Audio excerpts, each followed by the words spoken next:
partir du début de la Révolution, en juin 89, il a été nommé directeur de l'imprimerie nationale, puisque le roi n'était plus en fonction officielle. Et donc, В 1989 году Будуан, о котором я буду рассказывать, был назначен на пост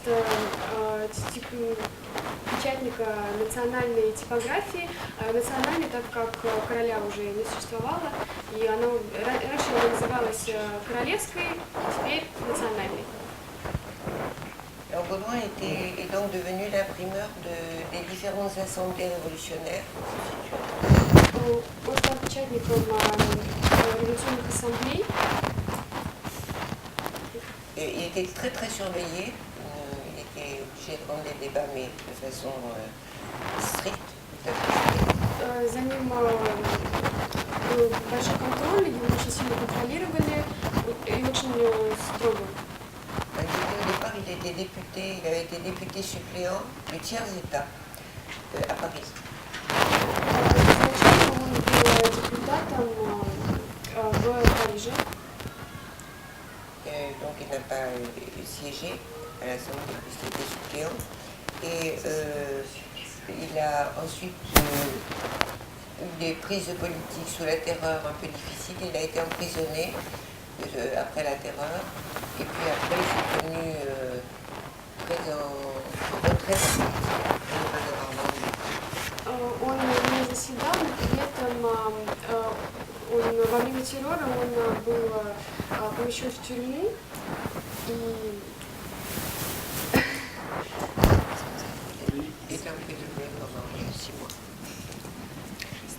6 месяцев. Donc il continue sa carrière sous l'Empire, au début du consulat de l'Empire. Et en 1805, il fait faillite, comme beaucoup d'imprimeurs, je dirais, beaucoup d'imprimeurs. В 1805 году он обанкротился, как и многие печатники того времени. Parce qu'avec la liberté de la presse en France, les droits du 26 août 89, tout le monde avait le droit de fonder un journal. Et donc beaucoup ont fait faillite. Et Baudouin fait partie de cette faillite. Существовал закон, по которому любой мог основать газету, и поэтому очень многие издатели обанкротились, которые до этого были популярны. Alors c'est en 1805 qu'il vient à Saint-Pétersbourg, appelé par Alexandre Ier. В 1905 году он приезжает в Санкт-Петербург, позванный Александром I. C'est un bon moment parce qu'il est en faillite et en difficulté politique. У него были соответственно финансовые проблемы и политические тоже, так как он сбежал из Франции. Alors pourquoi vient-il? Il y a plusieurs hypothèses. Почему он приехал? Есть много гипотез. Il est d'abord une famille très célèbre. Il est le petit-fils de François Boucher, dont Catherine II a acquis les tableaux. Et il est donc son père, François Baudouin, avait épousé une des deux filles de Boucher, du peintre, Marie-Émilie Boucher. Внук знаменитого художника Франсуа Буше, картина которого Екатерина II приобрела 2 Эрмитажа, и его отец женился на дочке Буше. Donc il est en faillite, mais sa femme, donc issue de ce milieu très, très riche, qui vit autour de la cour, est riche, et elle va continuer l'imprimerie en France pendant que Baudouin est à Saint-Pétersbourg. Когда Будуан приехал в Санкт-Петербург, его жена продолжала его типографскую деятельность во Франции. Она была из самых высших кругов, близких раньше ко двору. Donc, pourquoi le tsar le convoque? Apparemment, à cause de ses capacités qu'il a montrées comme imprimeur de l'Assemblée nationale et d'autre part par sa famille, etc. Et la troisième hypothèse,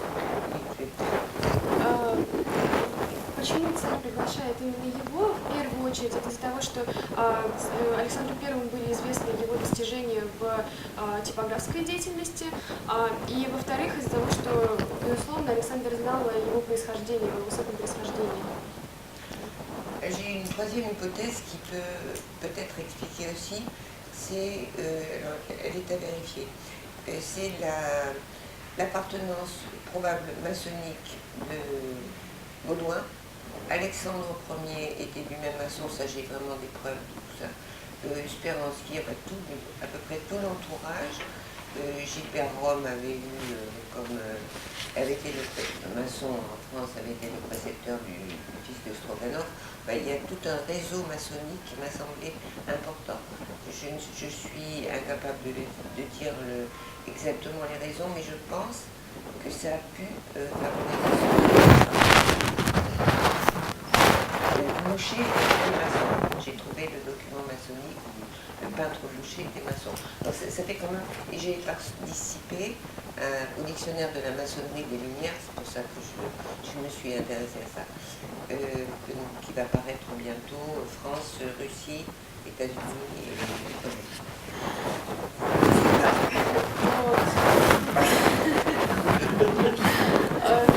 Третья гипотеза состоит в том, что Будуан, скорее всего, принадлежал был франкмасоном. Его дедушка, художник Буше, он точно был франкмасоном. И эта гипотеза основывается на том, что многие в окружении царя Александра I, например, Спиранский, тоже принадлежали к этому же кругу.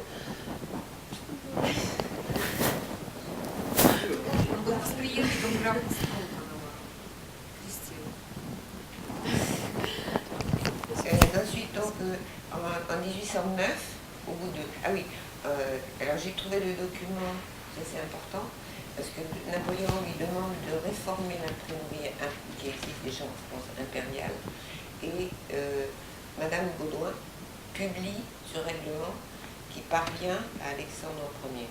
Donc ça c'est important aussi. Je pense que ça lui a en quelque sorte servi de modèle. Наполеон попросил Будуана подготовить проект типографии, улучшение типографии, она не существовала национально. И когда Будуан уезжает в Санкт-Петербург, есть гипотеза, что он ведет с собой этот проект для основания типографии в Санкт-Петербурге. Et donc, en 1809, le projet semble prêt avec le tsar et Baudouin serait nommé directeur, enfin ce que j'ai lu, et serait directeur de cette imprimerie à Saint-Pétersbourg. В 1709 году проект был принят царем. Как кажется, есть сведения, что он был принят царем, и Будуана назначили директором этой типографии. Oui, j'ai oublié de dire que déjà il a publié beaucoup de...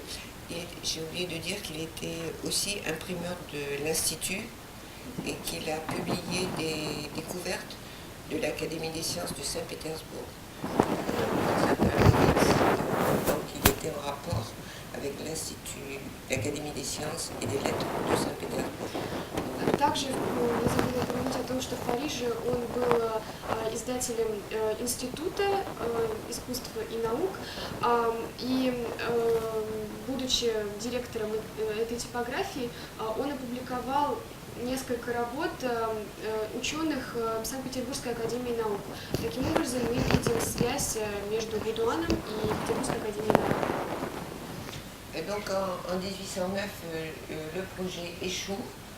Probablement quand même à cause de la guerre, parce que les rapports entre Alexandre Ier et Napoléon n'étaient pas forcément très bons. Donc la guerre met fin au projet. Baudouin ne va pas en France, il va en Hollande, et je pense que c'est par l'intermédiaire peut-être d'imprimeurs hollandais, il y en avait beaucoup, qui lui ont trouvé une place à l'octroi de Groningue. Peut-être pas par hasard, parce qu'il n'est pas, comme il était considéré comme émigré, il n'a pas le droit de rentrer pour le moment. Il faut attendre la suspension de la mesure. В 1909 году проект Будуана в России провалился, и есть гипотеза, что это произошло из-за войны, так как отношения между Александром и Наполеоном были не очень хорошими. Но после этого Будуан возвращается во Францию, а он едет в Голландию. И вот. Pardon? Il est à l'octroi aux frontières, des douanes, quoi. Octroi. Fonctionnaire. Просто читаю. Да, в Голландии. Et alors, après, donc, j'ai un blanc. Je ne sais pas ce qui se passe après. Entre 1809 et 1814, je n'ai pas d'informations. Между 1909 годом и 1914 я не нашла никакой информации о нем, поэтому это пробел в моем исследовании. Je sais que Baudouin reprend ses activités en France, d'imprimeur de l'Institut et sous Louis XVIII, sous la Restauration. Когда Будуан возвращается во Францию, известно, что он возвращается к своей деятельности как издатель института. Et en 1814, il y a une gravure de Battier qui représente Alexandre Ier en France visitant l'atelier de l'imprimeur Didot, qui est le plus grand imprimeur du monde et qui notamment sait imprimer les caractères cyrilliques. Donc je m'interroge pour savoir В 1914 году известная гравюра 1914 года, на которой изображен Александр I, посещающий типографию Дидо. Это в то время был один из самых великих типографов во всем мире.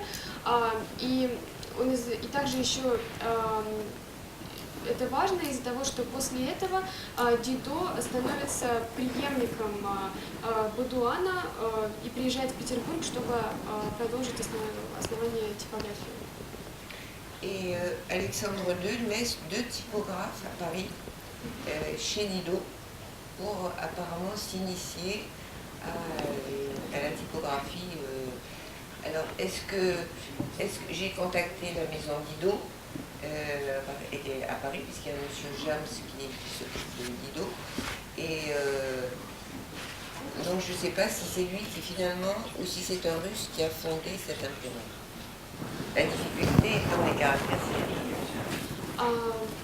И известно, что Александр II привез с собой 2 типографов, которых он, возможно, оставил, чтобы они научились чему-то у Дидо. И в итоге я узнавала в доме Дидо, в издательском доме Дидо, и неизвестно, все-таки в Петербурге дальше продолжил основание типографии кто-то русский типограф или же это был Дидо. Donc le but de mon voyage, c'est de vous entendre et peut-être de savoir le mystère de qui a créé cette imprimerie dite impériale. И цель моего приезда – это поговорить с вами и узнать ваши знания по поводу того, кто мог основать эту типографию.